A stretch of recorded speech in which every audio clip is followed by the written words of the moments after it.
வந்தவாசி எள்ளுப்பாறையில் 50க்கும் மேற்பட்ட வீடுகளை வெள்ளம் சூழ்ந்துள்ளது.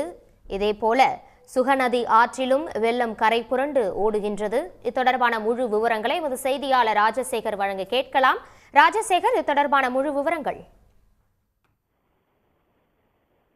வந்தவாசியில நேற்று நள்ளிரவுல இருந்து நேற்று இரவு வரை விட்டு விட்டு பலத்த மழை பெய்தது.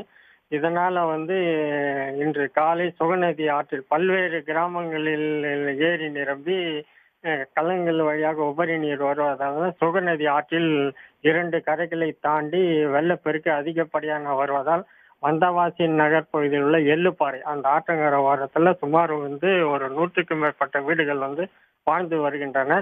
இதுல 50க்கும் மேற்பட்ட வீடுகள்ல 7 அடியிலிருந்து 8 அடி வரை வெள்ளம் சூழ்ந்து காணப்படுகிறது. ஒரு 10க்கும் மேற்பட்ட வீடுகள்ல வீட்டுக்குள்ளேயே தண்ணீர் போய் பூந்தது. அதுல தண்ணி பூந்தனால வீட்டில் இருந்த பொருட்கள், ஃப்ரிட்ஜு, துணிமணிகள் மற்றும் பாத்திரங்கள் எல்லாமே வீட்டிலேயே தண்ணியில மிதக்கும். அதுக்கப்புறம் அதுல இருக்கிற மக்கள்லாம் என்ன பண்ணாங்கன்னா, சில பேர் அவங்க வீட்டை பூட்டிக்கின்னு உறவினர் வீட்டுக்கும், சில பேர் வருவாய்த்துறையினர் மீட்டு தனியார் திருமண மண்டபத்துல தங்க வைத்துள்ளனர்.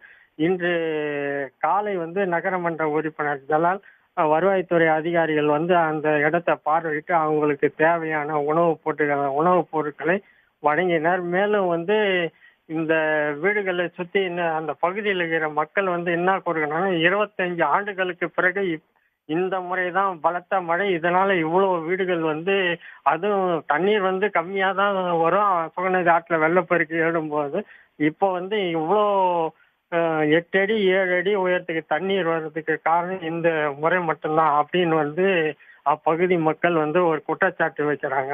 மேலும் மேலும் சாத்தமங்கலம் கிராமத்தில் உள்ள ஏரி நிரம்பி உபரி நீர் கலங்கள் வழியா வரதுனால வந்தவாசி டு சேதராகுப்பம் செல்லும் சாலை இடுப்பளவு தண்ணியில் சாலையில செல்லுது. இதனால 5க்கும் மேற்பட்ட கிராம சேதராகுப்பம், கொடநல்லூர், மழுவங்கரணை உள்ளிட்ட 5க்கும் மேற்பட்ட கிராமங்கள் போக்குவரத்து இப்போ துண்டிக்கப்பட்டது. இதனால 5 கிலோமீட்டர் அந்த பகுதி மக்கள் 5 கிலோமீட்டர் சுத்திக்கின்னு தான் வந்தவாசிக்கு வர வேண்டிய சூழ்நிலை உள்ளது.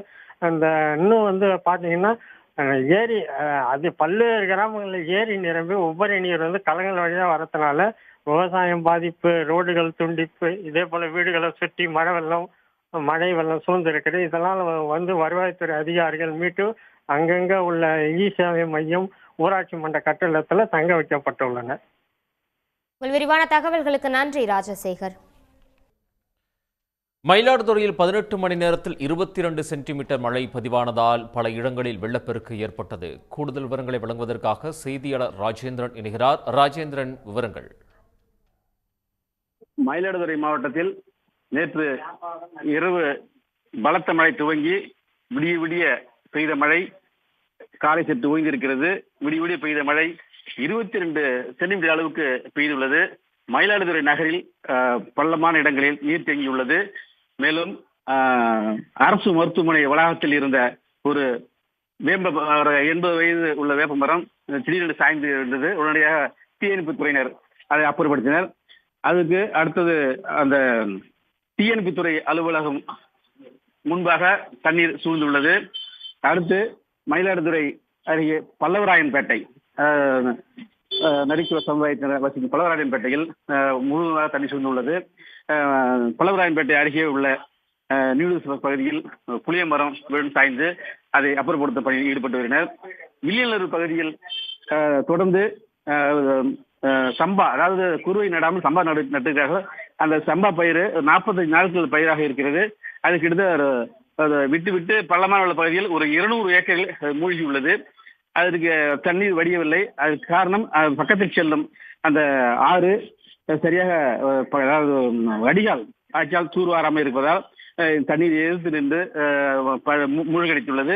மேலும் அருகில் உள்ள சேத்தூர் வடிகால் வாய்க்கால் அதுவும் தூர்வாராததால் அங்கே தண்ணீர் உள்ளே புகுந்துள்ளது.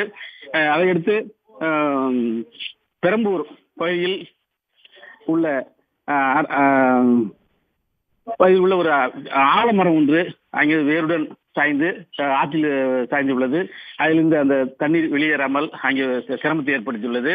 அப்புறம் தரங்கம்பாடி பகுதியில் காளித்தநல்லூர் ஊராட்சி அனந்தமங்கலம் ஓடகரை சார்ந்த ரத்தனவா என்பவர் சொந்தமான சுமார் 35 ஆண்டுகள் பழமையான வீடு ஒன்று திடீரென்று இடிந்து விழுந்தது.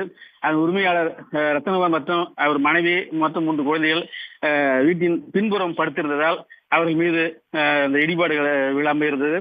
ஆனால் அது வாசலில் கட்டியிருந்த 4 ஆடுகள் இடிபாடில் சிக்கி இறந்துவிட்டன. மேலும் அப்பகுதியில் தரங்கம்பாடி கனமழை பகலிலும் இப்பொழுது மயிலாடுதுறை மற்றும் குத்தாலம் தாலுகாவில் மழை ஓய்ந்துள்ளது. ஆனால் அந்த தரங்கம்பாடி பகுதியில் மட்டும் தொடர்ந்து மழை மிதமான மழையாக பெய்து வருகிறது. உடனுக்குடன் செய்திகளை தெரிந்து கொள்ள சன் நியூஸ் பெல் ஐகானை கிளிக் பண்ணுங்க.